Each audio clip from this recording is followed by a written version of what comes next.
இப்போ 2024 இப்போ இருக்கிற இந்த ப்ரைஸ் வந்து அதுக்கப்புறம் கீழே வந்து 240லேருந்து வெறும் 30 ரூபாய்க்கு போன ஸ்டாக்கு 30லேருந்து திருப்பி எகைன் வந்து இன்றைக்கி 200 ரூபா ப்ளஸில் இருக்குது. ஸோ பிஸ்னஸும் வந்து ஸ்ட்ராங்காக க்ரோ ஆகிட்டு இருக்குது. இன்றைக்கி அவங்க எல்லா வெர்டிகல்ஸ்லையும் இன்றைக்கி வந்து ஆதித்ய பிர்லா கேபிட்டல் வந்து பிஸ்னஸ் க்ரோத் இருக்குது. இன்னொரு HDFC பேங்க் வந்து இன்றைக்கி அந்த மாதிரி வளர்றதுன்றது ரொம்ப கஷ்டமான விஷயம். ஸோ அதனால் ஃபண்டமெண்டலாக ஒரு பிஸ்னஸ் ஸ்ட்ராங்கான ஒரு நிறுவனம் வந்து ஸோ இப்போ வந்து டெம்பரரி டவுன் ட்ரெண்டில் இருக்குது. பட் இந்த டவுன் ட்ரெண்டு கூடிய விரைவில் பாசிட்டிவாக வந்து மாறும். ஸோ வந்து ஒரு சேஃப்டியான ஒரு போர்ட்ஃபோலியோவில் ஒரு லார்ஜ் கேப் ஸ்டாக்கு அப்படின்னா HDFC பேங்க்கை வந்து கன்சிடர் பண்ணலாம். ஒரே செக்டாரில் ஒரு ஸ்டாக் நல்லா பர்ஃபார்ம் பண்ணும், ஒரு ஸ்டாக் அண்டர் பர்ஃபார்மன்ஸ் பண்ணும் அப்படிங்கிற மாதிரி கடந்த 2 வருஷத்துல வந்து பார்த்தீங்கன்னா HDFC பேங்க் வந்து வேரியஸ் ரீசனால் அண்டர் பர்ஃபார்மன்ஸ். ஆனால் அதே காலகட்டத்தில் வேரியஸ் ரீசன்னால ICICI வந்து அவுட் பர்ஃபார்மன்ஸ் பெட்டர் பர்ஃபார்மன்ஸ் கொடுத்துருக்கு. ஸோ இப்போவும் வந்து ரீசெண்டாக இந்த ஸ்டாக் வந்து ஒரு 1000 அந்த ரேஞ்சை வந்து தாண்டி இப்போ வந்து ட்ரேட் ஆகிட்டு இருக்கு. இந்த சோனி ஜி ஒரு மெர்ஜர் டாக்ஸ் போயிட்டு இருந்தது. அது வேரியஸ் ரீசன்னால அந்த மெர்ஜர் வந்து நடக்கல. ஸோ அது கேன்சல் ஆகிடுச்சு. ஸோ கிட்டத்தட்ட ஒரு 280லேருந்து 300 ரூபாய்க்கு ட்ரேட் ஆகிட்டு இருந்த அந்த ஸ்டாக் வந்து அந்த நெகட்டிவ் நியூஸ்னால வந்து அது 135 ரூபாய்க்கு அந்த ஸ்டாக் வந்துருச்சு. பட் இது கிட்டத்தட்ட ஒரு பாட்டம் பொசிஷனில் இப்போ இருக்குது. நிஃப்டி மீடியா வந்து 2100 புள்ளிகளை தாண்டிச்சுன்னா இப்போ வந்து கிட்டத்தட்ட 1875 பாயிண்ட்ஸில் இருக்குது. ஸோ 2100க்கு மேலே இது க்ளோஸ் ஆச்சு அப்படின்னா இந்த இண்டெக்ஸ் வந்து கட்டுமானத்தின் வலிமை, கட்டிடங்களின் பாதுகாப்பு, ஸ்ரீ துர்கா TMT கம்பிகள். நியூஸ் கஃபே நேயர்களுக்கு வணக்கம். பங்கு சந்தை தொடர்பான பல்வேறு தகவல்களை தெரிஞ்சுக்கிறதுக்காக பங்கு சந்தை ஆலோசகர் முரளி அவர்களை இன்னைக்கு நிகழ்ச்சிக்கு இன்வைட் பண்ணியிருக்கோம். வணக்கம் சார். வணக்கம். லாஸ்ட் வீடியோவில் நம்ம ஸ்மால் கேப் பற்றி பேசியிருந்தோம். நிறைய பேர் வந்து அதுக்கு நல்ல பாசிட்டிவான கமெண்ட்ஸ் கொடுத்துருக்குறாங்க. இப்போ என்னென்னா ஸ்மால் கேப்பு நல்லது தான் சார், ஓகே நான் பார்த்துட்டேன். ஆனால் நான் ஆல்ரெடி மார்க்கெட்டுக்குள்ளார வந்துட்டேன். அவ்வளோ லோவெல்லாம் போகணுன்னு அவசியம் இல்லை. பட் அதுக்காக பெரிய ஹியூஜ் அமௌண்ட்லாம் என்கிட்ட கிடையாது. ஓரளவு நார்மலாக கையில் கேஷ் வச்சுருக்கேன். ஸோ ஒரு மிட் கேப்பில் எனக்கு ரெஃபர் பண்ணுற மாதிரி ஒரு நல்ல ஸ்டாக்ஸாக இருந்தால் ஒரு 4 ஸ்டாக் சொல்லுங்கள் அப்படிங்கிறது அதிகபட்சமான கமெண்ட்ஸாக இருந்துச்சு. ஸோ மிட் கேப்பில் இப்போதைக்கு ஒரு அண்டர் பர்ஃபார்மன்ஸ் இல்லைனா இல்லைக்கு மார்க்கெட்டில் யாருக்கும் தெரியல இந்த ஸ்டாக்ஸில் நல்லா பர்ஃபார்ம் பண்ணிட்டு இருக்கு, ஆனால் இது ஏன் யாரும் ஃபோக்கஸ் பண்ண மாட்டுறாங்க அப்படிங்கிற ஸ்டாக்ஸ் ஏதாவது இருக்கா? மனித குலம் இருக்கிற வரைக்கும் 2 தொழில் இருக்கும் நான் எப்பொழுதுமே சொல்லுவேன். ஒன்று சாப்பாடு, இன்னொன்று ஹெல்த் கேர். இது 2 தவிர்க்க முடியாது. ஸோ என்னுடைய இன்வெஸ்ட்மெண்ட் ஸ்டைலே வந்து பார்த்தீங்கன்னா 100 ரூபா நான் முதலீடு பண்ணுறேன் அப்படின்னா ஒரு 20லேருந்து 25 ரூபா இந்த 2 செக்டாரை பேஸ் பண்ணி நான் இன்வெஸ்ட் பண்ணுவேன். அதாவது FMCG and health care. So இது கிட்டத்தட்ட நான் பல வருஷங்களாக இதை நான் அப்ளை பண்ணிட்டு வரேன். ஸோ கோவிட் வருங்க யாருக்காவது தெரியுமா? அது வந்துச்சு. ஸோ இப்போ எல்லா தொழிலும் அன்றைக்கி வந்து முடங்கிடுச்சு. அன்றைக்கி இருந்த 2 தொழில் என்ன? ஹெல்த் கேரும் சாப்பாடு, FMCG அந்த இண்டஸ்ட்ரியும் ஹெல்த் கேரும் தான். ஸோ அப்படி வந்து தவிர்க்க முடியாத ஒரு இண்டஸ்ட்ரி வந்து ஹெல்த் கேர்.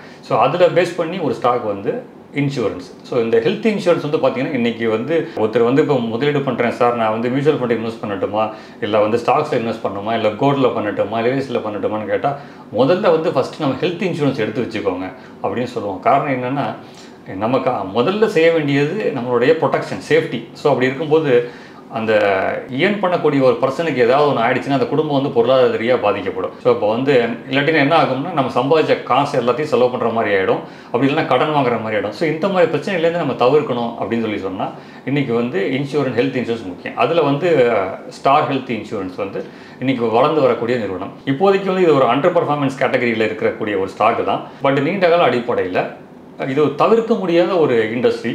அதில் வந்து இந்த நிறுவனம் வந்து வளர்ந்து வரக்கூடிய ஒரு நிறுவனம் வந்து, அதனால் இந்த ஸ்டாக் வந்து டெஃபினட்டாக வந்து வாங்கலாம். க்ரோத்துக்கு உண்டான சோர்ஸஸ் என்ன இருக்குது சார்? அதுதான் வந்து சொல்கிறேன். இப்போ நம்ம வந்து ஒரு இன்றைக்கி வந்து சராசரியாக இன்றைக்கி வந்து வேலைக்கு போகிறவங்க இருக்கட்டும், இல்லை பிஸ்னஸ் பண்ணுறவங்களா இருக்கட்டும், வேலைக்கு போகிறவங்களுக்கு பார்த்தீங்கன்னா கம்பெனியில் வந்து ஹெல்த் இன்சூரன்ஸ் வந்து கொடுக்குறாங்க. சராசரியாக வந்து பார்த்தீங்கன்னா ஒவ்வொரு கம்பெனிலையும் இன்றைக்கி குறைஞ்சபட்சம் 3 லட்சம் ரூபாய்க்கு வந்து இன்சூரன்ஸ் கொடுக்குறாங்க. அவங்களுமே பார்த்தீங்கன்னு நீங்கள் சொன்னால் ஒவ்வொரு கம்பெனியும் ஒவ்வொருத்தரும் டைப் வச்சுருப்பாங்க. ஸோ வந்து ஒன்று public sector insurance company like national, new India, United India வச்சுருப்பாங்க.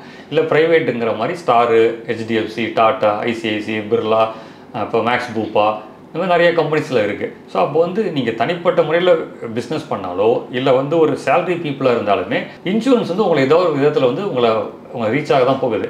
ஆனால் நமக்கு தேவை வந்து என்னென்னா இன்றைக்கி ஒவ்வொரு கம்பெனியும் ஒரு அவங்களுடைய எம்ப்ளாயி டெஸ்டினேஷனை பொறுத்து 3 லட்சம் ரூபாய்க்கு தான் வந்து இன்றைக்கி வந்து இன்சூரன்ஸ் தொகையை வந்து கொடுக்குறாங்க. ஆனால் இன்றைக்கி வந்து நமக்கு ஏதாவது ஒரு டிசீஸ் வந்து கிளைம் போகும்போது வந்து பார்த்திங்கன்னா இந்த 3 லட்ச ரூபாய்க்குலாம் நம்ம வந்து அதை மேனேஜ் பண்ணக்கூடிய கெப்பாசிட்டி உண்டு.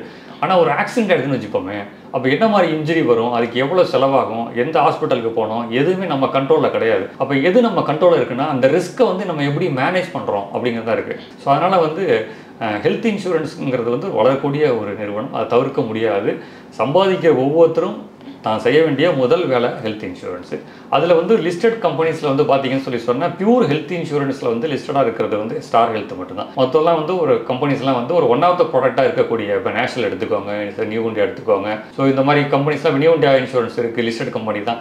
அவங்க வந்து health insurance one of the ப்ராடக்டாக தான் இருக்கும். இப்போ ஐசிஐசிஐ லம்பார்ட் இருக்குது, ஐசிஐ ஜெனரல் இன்சூரன்ஸ் இருக்குது, அதில் வந்து health insurance one of the ப்ராடக்டாக இருக்கும். ஸோ ஹெல்த் இன்சூரன்ஸ் வந்து ஒரு மெயின் ப்ராடக்டாக இருக்கக்கூடிய ஒரு நிறுவனம் வந்து ஸ்டார் ஹெல்த். அது தொடர்ந்து இப்போ வந்து வளர்ச்சி பாதையில் இருக்குது. இப்போதைக்கு வந்து அண்டர் பர்ஃபார்மன்ஸில் இருக்குது. ஸ்டாக் ப்ரைஸ் பிஸ்னஸ் வந்து ஒரு டீசெண்டான பிஸ்னஸாக இருக்குது. எதிர்காலத்தில் டெஃபினட்டாக வளரக்கூடிய ஒரு நிறுவனம். இந்த இண்டஸ்ட்ரி வந்து தவிர்க்க முடியாத ஒரு இண்டஸ்ட்ரி. அதனால் இந்த ஸ்டாக்கை வந்து இந்த விலையில் அக்யூமுலேட் பண்ணலாம். இன்னும் ஒரு 50 ரூபா கீழே போச்சுன்னா கூட கவலைப்பட தேவையில்லை. 500 ரூபாய் வரைக்கும் கீழே போனால் கூட கவலைப்பட தேவையில்லை. வந்து நம்ம அக்யூமுலேட் பண்ணிடலாம். நீண்ட கால அடிப்படையில் இந்த ஸ்டாக் வந்து ஹோல்டு பண்ணலாம். இந்தியாவுடைய ஏஸ் இன்வெஸ்டராக இருந்த ராகேஷ் ஜுன்ஜுன்வாலாவே பார்த்தீங்கன்னா இந்த கம்பெனியில் முதலீடு பண்ணியிருக்காரு. ஸோ அப்போ வந்து ஒரு மக்களுடைய நீண்ட கால அடிப்படையில் தேவையில் நமக்குடைய ஒன் ஆஃப் த ப்ராடக்டாக இந்த ஸ்டாக் வந்து நமக்கு எப்பொழுதும் பலன் கொடுக்கும். இப்போ இன்சூரன்ஸ் செக்டர் இல்லாமல் ஆட்டோமொபைல் ரிலேட்டடாகவோ இல்லைனா இந்த இப்போ இவி வெஹிக்கிள் அப்படிங்கிறப்போ அது இன்னும் கொஞ்சம் இதாக இருக்குது இல்லையா? ஸோ இந்த மாதிரியான ஸ்டாக்ஸில் மிட் கேப்பில் இப்போ ரொம்ப பெஸ்ட்டு பர்ஃபார்ம் பண்ணுற மாதிரியான ஸ்டாக்ஸ், இல்லைனா அண்டர் பர்ஃபார்ம் பண்ணிட்டு யாருக்கும் தெரியல அப்படின்னா என்ன ஸ்டாக்ஸ் சார்? இப்போ வந்து மார்க்கெட்டுக்கு ரீசெண்டாக ஃபியூ இயர்ஸ்க்கு முன்னாடி வந்த ஒரு ஸ்டாக் வந்து மிட் கேப் கேட்டகரியில் இருக்குது. அந்த ஸ்டாக் வந்து சோனா பிஎல்இ ப்ரெசிஷன் ஃபோர்ஜிங் அப்படிங்கிற ஒரு நிறுவனம். ஸோ இது வந்து ஜப்பானுடைய மிட்சுபிஷி நிறுவனத்தோட டைப் வச்சு இந்த கம்பெனி வந்து ரன் பண்ணிட்டு இருக்காங்க. ஸோ இவங்க வந்து ஃபோர்ஜிங் பிஸ்னஸில் இருக்கிறாங்க. அண்ட் தென் வந்து பார்த்தீங்கன்னு சொன்னால் இவி பிஸ்னஸில் இவங்களுடைய காம்பனன்ட்ஸ் வந்து இருக்குது. மோட்டார், எஸ்பெஷலி வந்து motor segment. So motor and EV, so அந்த செக்மெண்ட்டில் இவங்களுடைய ஸ்டாக்ஸ் வந்து இருக்குது. இந்த ஸ்டாக்குடைய மார்க்கெட் கேப் கிட்டத்தட்ட 39,000 கோடி ரூபாய் இருக்குது. ஸோ 39,000 கோடி ரூபாய் மார்க்கெட் கேப் உள்ள ஸ்டாக் வந்து கொஞ்சம் பிஇ வந்து பார்த்தீங்கன்னா இதோட பிஇ வந்து கிட்டத்தட்ட 80 இருக்குது. ஸோ இது வந்து என்ன சொன்னால் ஃபார்வர்டு பிஇ, அதாவது என்னென்னா இதனுடைய இந்த கம்பெனி நல்லா வளர்ந்து நிறுவனம், இன்னும் வளரக்கூடிய நிறுவனமாக மாறும். ஸோ அப்போ வந்து இந்த கம்பெனியோடைய லாபம் வந்து அதிகமாகும் போது ஸோ அதனுடைய பிஇ ரேஷியோ வந்து குறையிறது வாய்ப்பு இருக்குது. ஸோ அதனால் வந்து இந்த ஸ்டாக் வந்து இந்த டயத்தில் வந்து மிட் கேப்பில் வந்து லாஸ்ட் 5 இயர்ஸாக ஒரு ப்ராஃபிட்டபிள் நிறுவனம். கிட்டத்தட்ட வந்து பார்த்தீங்கன்னா இந்த கம்பெனி வந்து கடந்த 5 வருஷமாக கிட்டத்தட்ட 40% வந்து சிஏஜிஆர் வருஷம் 40% ரிட்டர்ன் வந்து இந்த கம்பெனி காமிச்சிட்டு இருக்கு. ஸோ இந்த ஸ்டாக் வந்து இப்போ கரண்ட்லி வந்து பார்த்தீங்கன்னா ஒரு 677 அந்த ரேஞ்சில் இருக்குது. கீழே வந்து ஒரு 600 ரூபாய் வரைக்கும் போனாலும் இந்த ஸ்டாக் வந்து அக்யூமுலேட் பண்ணலாம். இது வரும் காலங்களில் இன்னும் நல்லா விலை உயர்ந்து மேலே செல்லக்கூடிய வாய்ப்பு உள்ள ஒரு ஸ்டாக் வந்து ஒன் ஆஃப் த ஒரு குவாலிட்டி மிட் கேப் ஸ்டாக் இது இந்த ஸ்டாக்கு. இப்போ பர்டிகுலராக இன்சூரன்ஸ் செக்டார் அப்படின்னு நம்ம ஒன்று பார்த்தோம், ஸ்டார் ஹெல்த்தை பற்றி பார்த்தோம். அதே மாதிரி ஃபினான்ஷியல் சர்வீஸ் செக்டர்ஸ் இருப்பாங்க இல்லையா, அதில் நிறைய சோர்சஸ் நிறைய இருக்குது. லைஃப் ரன் பண்ணணும் அப்படின்னா சுற்றி எல்லாருமே அது ரிலேட்டடாக நம்ம ட்ராவல் பண்ணி தான் ஆகணும் அப்படின்னு. ஸோ அந்த மாதிரியான ஒரு செக்டாரில் ஒரு நல்ல பெஸ்ட்டு பர்ஃபார்மன்ஸ் பண்ணுற ஸ்டாக். இப்போ வந்து நீங்கள் கேட்ட மாதிரி வந்து நம்ம அடிப்படை தேவைகள் வந்து பார்த்தோம்னா இன்சூரன்ஸ் இருக்கும். சில பேர் வந்து தன்னோட தேவைக்கு வந்து லோன் வாங்குவாங்க. அதுக்கப்புறம் சில பேர் வந்து மியூச்சுவல் ஃபண்டு முதலீடு பண்ணுவாங்க. சில பேர் வந்து டிமேட் அக்கௌண்ட் ஷேர்ஸ் இன்வெஸ்ட் பண்ணி இது பண்ணுவாங்க. ஸோ அந்த மாதிரி ஒரு நிறுவனம் வந்து பலதரப்பட்ட தொழில்களில் வந்து பிஸ்னஸ் பண்ணக்கூடிய அந்த மாதிரி இதுதான் ஃபினான்ஷியல் சர்வீஸ் செக்டார். ஸோ அதில் வந்து ஒரு one of the quality mid cap stock வந்து ஆதித்ய பிர்லா கேபிட்டல். ஸோ இந்த ஆதித்ய பிர்லா கேபிட்டல் இப்போ நான் சொன்ன எல்லா டைப் ஆஃப் பிஸ்னஸும் அவங்க வந்து பண்ணிட்டு இருக்கிறாங்க. ஸோ இந்த ஸ்டாக் வந்து ஃபண்டமெண்டலாகவும் டெக்னிக்கலாகவும் வந்து இந்த ஸ்டாக் வந்து ஒரு நல்ல ரேட்டில் போயிருக்கு. கிட்டத்தட்ட இப்போ 200 ரூபாய் அப்படிங்கிற அந்த ரேட்டில் ட்ரேட் ஆகிட்டு இருக்கு. இது வந்து கிட்டத்தட்ட ஒரு டெக்னிக்கலாக நாங்கள் சொல்லணும்னா கப் அண்ட் ஹேண்டில் பேட்டர்ன் அப்படின்னு ஒரு பேட்டர்ன் இருக்குது. நம்ம டீ கப் பார்த்துருப்பீங்க, அது கப்பு இப்படி இருக்கும், ஹேண்டில் வந்து சின்னதாக இருக்கும். ஸோ அந்த பேட்டர்னில் இப்போ இந்த ஸ்டாக் வந்து ட்ரேட் ஆகிருக்கு. ஸோ அந்த பேட்டர்ன் வந்து பார்த்தீங்கன்னா one of the powerful pattern in the technical parameters. So இந்த ஸ்டாக் வந்து 2018 ரேட்டு வந்து ஹை ப்ரைஸு. இப்போ 2024 இப்போ இருக்கிற இந்த ப்ரைஸ் வந்து இப்போ அதுக்கப்புறம் கீழே வந்து 240லேருந்து வெறும் 30 ரூபாய்க்கு போன ஸ்டாக்கு 30லேருந்து திருப்பி எகைன் வந்து இன்றைக்கி 200 ரூபா ப்ளஸில் இருக்குது. ஸோ பிஸ்னஸும் வந்து ஸ்ட்ராங்காக க்ரோ ஆகிட்டு இருக்குது. இன்றைக்கி அவங்க எல்லா வெர்டிகல்ஸ்லையும் இன்றைக்கி வந்து ஆதித்ய பிர்லா கேபிட்டல் வந்து பிஸ்னஸ் க்ரோத் இருக்குது. டெக்னிக்கலாகவும் பார்த்தீங்கன்னா இந்த கப் அண்ட் ஹேண்டில் பேட்டர்ன் வந்து இந்த பேட்டர்ன் வந்து இன்றைக்கி பிரேக் அவுட் நடந்திருக்கு இந்த லாஸ்ட் வீக்கில். ஸோ இந்த ஸ்டாக் வந்து டெஃபினட்டாக இங்கேருந்து ஒரு 50% மேலே ஏறுறதுக்கான ஒரு வாய்ப்பு. அப்படின்னா இப்போ 200 ரூபாய் அங்கேருந்து 300 ரூபா போகிறதுக்கான வாய்ப்பு. ஸோ அதனால் Aditya Birla capital one of the quality mid cap stock, both fundamental and technically very sound stock. இப்போ மிட் கேப்லேருந்து ஒரு 3 ஷேர்ஸ் நம்ம பார்த்தோம். ஆனால் லார்ஜ் கேப்பில் ஆல்ரெடி நாங்கள் இன்வெஸ்ட் பண்ணியிருக்கோம். இதை பண்ணலாமா, மேற்கொண்டு இதில் பண்ணலாமா அப்படிங்கிற சில பர்சனும் ப்ளஸ் இந்த ஸ்டாக்ஸை இன்வெஸ்ட் பண்ணலான்னு இருக்கேன் அப்படிங்கிறதுல அதுலேயும் நல்ல ஃபெமிலியரான ஸ்டாக்ஸ் தான். பேங்க் செக்டாரில் அதுலேயும் பர்டிகுலராக ஒரு 3 பேங்க் பற்றி கேட்டிருக்காங்க. இந்த பேங்க்கில் நம்ம இன்வெஸ்ட் பண்ணலாமா வேணாமா அப்படின்னு. அதில் ஒன்று HDFC பேங்க், இதில் இன்வெஸ்ட் பண்ணலாமா அப்படின்னு கேட்டிருக்காங்க. ஏன்னா லாஸ்ட்டு கொஞ்ச நாட்களாகவே அந்த ஸ்டாக்ஸ் பற்றி தெரியும், மார்க்கெட்டில் ஃபுல்லாக டவுன்லேயே போயிட்டே இருக்குது. ஸோ இந்த மாதிரி டைமில் இப்போ அதை இன்வெஸ்ட் பண்ணலாமா அப்படின்னு கேட்டிருக்காங்க. இப்போ வந்து HDFC பேங்க் வந்து பார்த்தீங்கன்னா அவங்க HDFC bank and HDFC லிமிடெட்னு 2 business இருந்தது. ஸோ அதில் ஒன்றுத்தையும் மெர்ஜ் பண்ணி இன்றைக்கி ஒரே ஸ்டாக்காக வந்து ஒரே கம்பெனியாக இன்றைக்கி மாறிடுச்சு. ஸோ அதுதான் இன்றைக்கி HDFC பேங்காக இருக்குது. ஸோ இந்த ஸ்டாக் வந்து இந்த மாதிரி ஒரு பிஸ்னஸ் மெர்ஜஸ் அந்த ப்ராசஸ்னாலையும் ஸோ டெக்னிக்கலாகவும் வந்து இந்த ஸ்டாக் வந்து தொடர்ந்து வந்து இப்போ டவுன் ட்ரெண்டில் தான் இருக்குது. பட் சூன் இந்த டவுன் ட்ரெண்ட் வந்து அரெஸ்ட் ஆகிடும். இது வந்து கிட்டத்தட்ட பார்த்தீங்கன்னா இப்போ வந்து ஒரு 1750 ரூபா அந்த ரேஞ்சிலேருந்து 1300 ரூபா அந்த ரேஞ்சுக்கு வந்து தொடர்ந்து கரெக்ஷன் 2 இயர்ஸாக வந்து இந்த ஸ்டாக் இருக்குது. ஸோ இப்போ தான் இந்த ஸ்டாக் வந்து டேர்ன் அரவுண்ட் பொசிஷனுக்கு திரும்பி வருது. ஸோ அதனால் வந்து இன்னொரு HDFC பேங்க் வந்து இன்றைக்கி அந்த மாதிரி வளர்றதுன்றது ரொம்ப கஷ்டமான விஷயம். ஸோ அதனால் ஃபண்டமெண்டலாக ஒரு பிஸ்னஸ் ஸ்ட்ராங்கான ஒரு நிறுவனம் வந்து ஸோ இப்போ வந்து டெம்பரரி டவுன் ட்ரெண்டில் இருக்குது. பட் இந்த டவுன் ட்ரெண்டு கூடிய விரைவில் பாசிட்டிவாக வந்து மாறும். ஸோ வந்து ஒரு சேஃப்டியான ஒரு போர்ட்ஃபோலியோவில் ஒரு லார்ஜ் கேப் ஸ்டாக்கு அப்படின்னா HDFC பேங்க்கை வந்து கன்சிடர் பண்ணலாம். இப்போ ஒரு 1510 ரூபா அந்த ரேஞ்சில் இது ட்ரேட் ஆகிட்டு இருக்குது. ஸோ இது டெஃபினட்டாக அக்யூமுலேட் பண்ணலாம். அவ்வளோ சீக்கிரத்தில் வந்து இது விலை ஏறாட்டினாலும் ஒரு இந்தியாவில் அடிப்படையில் இந்த ஸ்டாக் வந்து ஒரு பயனுள்ள ஒரு ஸ்டாக்காக வந்து அமையும். அடுத்ததாக கொடாக் பேங்க் பற்றி கேட்டிருக்காங்க. கொடாக் பேங்க் வந்து என்னென்னா நிறைய அவங்களோட சர்வீசஸும் சரி, இப்போ அட்வான்ஸ்டு டெக்னாலஜிங்கிற மாதிரி கஸ்டமர்ஸ் எப்படிலாம் உள்ளார கொண்டு வரலாம் அப்படிங்கிறதுக்கு நிறைய விஷயங்கள் பண்ணிட்டு இருக்காங்க. மார்க்கெட்டில் பேங்க் செக்டாரில் உள்ளவங்கள்ட்ட ஒரு பெரிய காம்படிஷன்ஸில் கிரியேட் பண்ணுற மாதிரி பண்ணிட்டு இருக்காங்க. இன்னும் அந்தளவுக்கு ரீச் ஆவாங்களா அப்படிங்கிறது தெரியல. இப்போ அவங்க பண்ணிட்டு இருக்க இந்த ஆக்டிவிட்டீஸ் இதை பேஸ் பண்ணி இவங்க மேலே இன்வெஸ்ட் பண்ணலாமா அப்படிங்கிற ஒரு கொஸ்டின் இருக்குது. கொட்டாக் பேங்க் வந்து பார்த்தீங்கன்னா பேங்க்கோடைய பர்ஃபார்மன்ஸ் நல்லா இருக்குது, ப்ராக்ரஸ் பிஸ்னஸ் எல்லாமே நல்லா இருக்குது. பட் இந்த ஸ்டாக் வந்து ஒரு 2 வருஷமாக அண்டர் பர்ஃபார்மன்ஸில் இருக்குது. ஸோ அண்டர் பர்ஃபார்மன்ஸ்னால் சைடு வேஸ் மூவ்மெண்ட்டு. ஸோ இப்படி ஏறும், இப்படி இறங்கும் இந்த ECG மாதிரி வந்து இருக்கும். ஸோ 2 வருஷமாக இது வந்து கிட்டத்தட்ட கன்சாலிடேட் ஆகிட்டு இருக்குன்னு நம்ம சொல்லலாம். ஸோ கூடிய விரைவில் வந்து இந்த ஸ்டாக் வந்து அந்த கன்சாலிடேஷன் பிரேக் அவுட்டை வந்து நடக்கும். ஸோ 2024 கொட்டாக் பேங்க் வந்து டெஃபினட்டாக நல்லா பர்ஃபார்ம் பண்ணும் அப்படிங்கிறது ஒரு டெக்னிக்கல் பேஸில் சார்ட்டை பார்க்கும்போது கிளியராக வந்து தெரியுது. ஸோ வந்து ஒரு என்ன சொல்லணும்னா குவாலிட்டியான பேங்க்கு நம்ம போர்ட்ஃபோலியோவில் வச்சுக்க வேண்டிய ஒரு ஸ்டாக்கு. ஸோ அதனால் கொட்டாக் பேங்க் வந்து கூடிய விரைவில் பர்ஃபார்ம் பண்ணும், நம்ம வச்சுக்கலாம். இப்போ இந்த ப்ரைஸில் நம்ம வாங்கலாம். ஆனால் இப்போ டாப்பஸ்ட்டாக இருக்கிற அந்த ICICI பேங்க் இது மேலே இன்னொரு கொஸ்டின்ஸ் வருது. இப்போ நல்லா பர்ஃபார்ம் பண்ணிகிட்டு இருக்கு, இது தொடர்ந்து இது இன்னும் ஏற்றம் இருக்குமா, இந்த டைமில் இன்வெஸ்ட் பண்ணலாமா அப்படிங்கிற ஒரு கேள்வி வருது. அந்த மாதிரியான இன்வெஸ்டர்ஸ்க்கு என்ன பதில்? கண்டிப்பாக இது வந்து என்ன சொல்கிறேன்னா அந்த சைக்ளிக்கல் சேஞ்சஸ் அப்படின்னு சொல்லலாம். அப்படி இல்லைன்னா ஒரே செக்டாரில் ஒரு ஸ்டாக் நல்லா பர்ஃபார்ம் பண்ணும், ஒரு ஸ்டாக் அண்டர் பர்ஃபார்மன்ஸ் பண்ணும் அப்படிங்கிற மாதிரி கடந்த 2 வருஷத்தில் வந்து பார்த்தீங்கன்னா HDFC பேங்க் வந்து வேரியஸ் ரீசனால் அண்டர் பர்ஃபார்மன்ஸ். ஆனால் அதே காலகட்டத்தில் வேரியஸ் ரீசனால் ICICI வந்து அவுட் பர்ஃபார்மன்ஸ் பெட்டர் பர்ஃபார்மன்ஸ் கொடுத்துருக்கு. ஸோ இப்போவும் வந்து ரீசெண்டாக இந்த ஸ்டாக் வந்து ஒரு 1000 அந்த ரேஞ்சை வந்து தாண்டி இப்போ வந்து ட்ரேட் ஆகிட்டு இருக்கு. ஸோ இந்த லெவல் வந்து ஒரு நல்ல லெவல். ஸோ இந்த லெவல்லேருந்து வாங்கினா மிக விரைவில் வந்து இது இன்னொரு 100 ரூபாய் வரைக்கும் கூட விலை உயர வாய்ப்பு இருக்குது. அடுத்த சில மாதங்களில் அடுத்த 2-3 மாதங்களில் வந்து 1300 அந்த ரேஞ்சை கூட தொடர்றதுக்கு வாய்ப்பு இருக்குது. கரண்ட்லி இப்போ வந்து 1067 அந்த ரேஞ்சில் வந்து ட்ரேட் ஆகிட்டு இருக்கு. ICICI வந்து டெஃபினட்டாக வந்து out perform other banks especially இந்த ப்ரைவேட் பேங்க்ஸ் எல்லாம் வந்து இன் டர்ம்ஸ் ஆஃப் பர்ஃபார்மன்ஸ். இப்போ நம்ம லாஸ்ட் வீடியோவில் ஸ்மால் கேப் பற்றி பார்த்தோம், இப்போது மிட்டு பார்த்துட்டோம், அடுத்து லார்ஜும் பார்த்துட்டோம். ஆனால் மீடியா இண்டெக்ஸ் அப்படின்னு சில ஸ்டாக்ஸ் இருக்கு இல்லையா, மீடியா ரிலேட்டடாக எல்லா ஸ்டாக்ஸும் அதுக்குள்ளே தான் இருக்குது. ஆனால் இதில் தைரியமாக இன்வெஸ்ட் பண்ணலாமா அப்படிங்கிற ஒரு பெரிய கொஸ்டின் மார்க் இருக்குது. ஏன்னா டோட்டலாகவே ஒரு அண்டர் பர்ஃபார்மன்ஸில் தான் இருக்குது. இதில் நம்பி இன்வெஸ்ட் பண்ணி அது ஏறுமா ஏறாதா அப்படின்ட்டு உயிரை கையில் பிடிச்சிட்டு இருக்கிற மாதிரியே ஒரு ஃபீல் இருக்குது. பண்ணலாமா அப்படிங்கிறது அதிகபட்சமான கேள்வி. இதில் பண்ணலாமா? கண்டிப்பாாக நிஃப்டி மீடியா இண்டெக்ஸ் பார்த்திங்கன்னா கிட்டத்தட்ட ஒரு 5 வருஷமாக அண்டர் பர்ஃபார்மன்ஸில் இருக்குது. 2019க்கான அந்த லெவலையே வந்து 2023 தான் வந்து டச் பண்ணிச்சு. 22 ஒரு டச் பண்ணி 23 ஆனால் அந்த லெவலை தாண்டவே இல்லை. அதாவது 2018-19 அந்த லெவலையே இன்னும் தாண்டவே இல்லை. தொடர்ந்து வந்து அண்டர் பர்ஃபார்மன்ஸில் இருக்குது. ஸோ காரணம் என்னென்னு சொல்லி சொன்னால் இன்றைக்கி மீடியா செக்மெண்ட் வந்து நம்ம ஒரு காலத்தில் டிவி மட்டும் போய் உட்காந்து பார்த்த இன்றைக்கி விஷயம் எல்லாமே இன்றைக்கி நம்ம மொபைலில் இன்றைக்கி பார்க்க ஆரம்பிச்சிட்டோம். ஸோ அதனால் வந்து அந்த மீடியாங்கிறது வந்து பல்வேறு விதமாக டெக்னாலஜியோடைய வளர்ச்சினால் பல்வேறு பரிமாணங்கள்லாம் மாறிடுச்சு.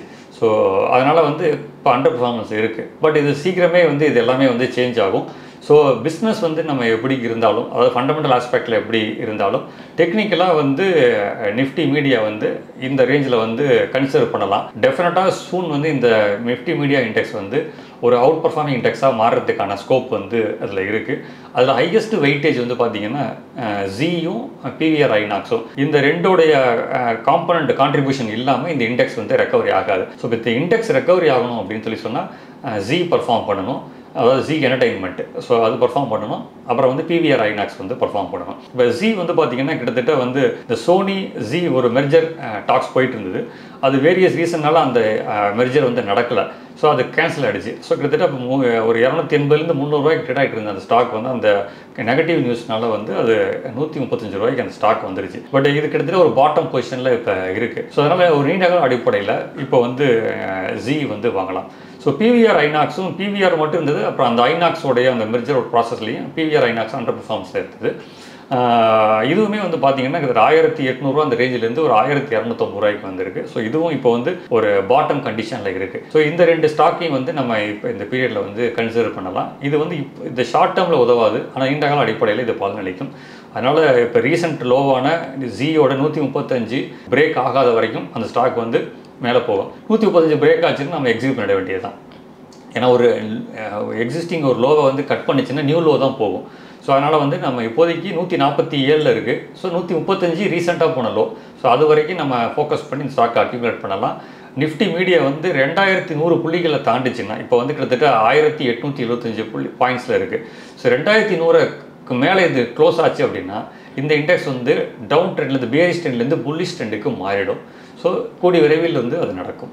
மீடியா தானே எப்படியா இருந்தாலும் ஒரு க்ரோத் இருக்கும் அப்படிங்கிற கான்ஃபிடென்ட்டில் இன்வெஸ்ட் பண்ணிட்டேன். ஆனால் அண்டர் பர்ஃபார்மன்ஸ்லேயே இருக்குது. நீங்கள் சொல்கிற விஷயங்களை கேட்டால் நல்லா இருக்குது, சந்தோஷமாக இருக்குது சார் அப்படிங்கிற ஒரு பர்சன்ட்டை கேட்குறதுக்கு சந்தோஷமாக இருக்குது. ஆனால் இதோட க்ரோத்துக்கு என்ன சோர்ஸ் இருக்குது, இல்லை என்ன நடந்தால் இந்த மீடியா இண்டெக்ஸ் வளர்ச்சி அடையும் அப்படின்னு சொன்னீங்கன்னா கொஞ்சம் ஆறுதலாக இருக்கும் அப்படின்னு தான் வியூவர்ஸோட ஒரு பாயிண்ட் ஆஃப் வியூவாக இருக்கும். இதில் என்னென்னா மீடியா இண்டெக்ஸுங்கிறது இன்றைக்கி வந்து ஒவ்வொரு நிறுவனமும் வந்து பார்த்திங்கன்னா தன்னுடைய பிஸ்னஸை வந்து டெவலப் பண்ணுறதுக்கு பல்வேறு விதமான நிகழ்ச்சிகள் வந்து நடத்துகிறாங்க. இப்போ நீங்களே வந்து பார்த்தீங்கன்னா இப்போ இன்றைக்கி மீடியா இண்டெக்ஸில் வந்து இன்றைக்கி ஐபிஎல் இப்போ போயிட்டு இருக்கு, நம்ம பார்க்குறோம். நம்ம ஸோ ஐபிஎல் வியூவர்ஸ் வந்து பார்த்தீங்கன்னா மேட்சுக்கு மேட்ச் வியூவர்ஸ் வந்து 20 கோடி 25 கோடி அப்படின்னு போயிட்டு இருக்கு. இப்போ நம்ம பெரும்பாலும் வந்து பார்த்தீங்கன்னா இன்றைக்கி வந்து டிவியில் பார்த்து ஸ்டேடியத்தில் பார்த்தது போய் டிவியில் பார்த்தது போய் நீங்கள் எங்கே போனாலும் மொபைலில் வந்து பார்க்குறோம். ஸோ இந்த மாதிரி மீடியா இண்டெக்ஸுக்கு வந்து பார்த்தீங்கன்னு சொல்லி சொன்னால் அந்த மீடியா கம்பெனிஸ்க்கு வந்து ரெவன்யூ வந்து ஆட் பேஸ்டு ரெவன்யூ தான் மெயின் இன்றைக்கி.